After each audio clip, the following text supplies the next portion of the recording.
get gini mo matwero miyo ne boro mapat gi foyo.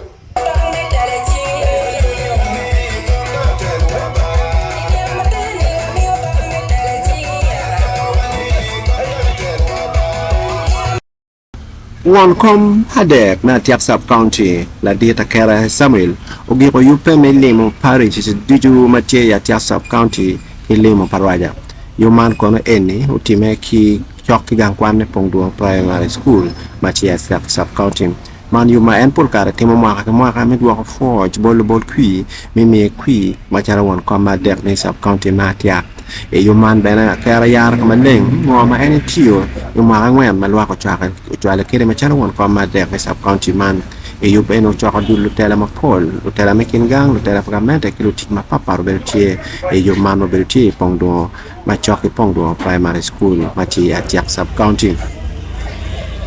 Pema la wore Pebe kilo mare waliwa ngai do ikuru Ene dano la wore kada wore mo tuitwe come peta mati mugil mo maraji come be kikero maliunge kada wona reyo chiuloge kwa na ko won wax be Parwac te meno tala gina pereta akwan kare man me wacho ki un Lwak matia mi afoyo ripeke du ipajo mani ni amatina na afoyo utumal iloka mario ametina kwan kare man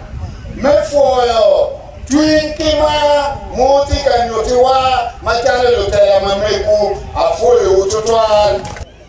ikin lutela malolo wada chuye akeratiye akera tamai tamo indi tamo be so bimenu atika wetuni gil mapirete matin wan tika timone endi era ma uru mio kakera ber kareo kere ipari sezo wen tindo ero no ni gil kere dikal tia bila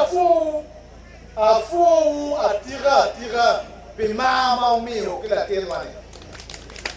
Atiak actuero lokeo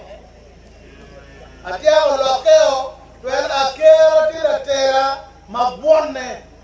akero tira ka ichogo winyu akero tira ka dimoni tie mabeti winyu wote wa di eno meri ankati mu gimoge ken dwi kongore tilwayo mera gine tika tira bilong wana mera kera eno beda nyim ana beda ne mitulai school beda kia yo aloka waka ni peti program parliament mo keken muguru Lwak mapati pidiem awaje ko ba pidiem tibi konyo dukero ajira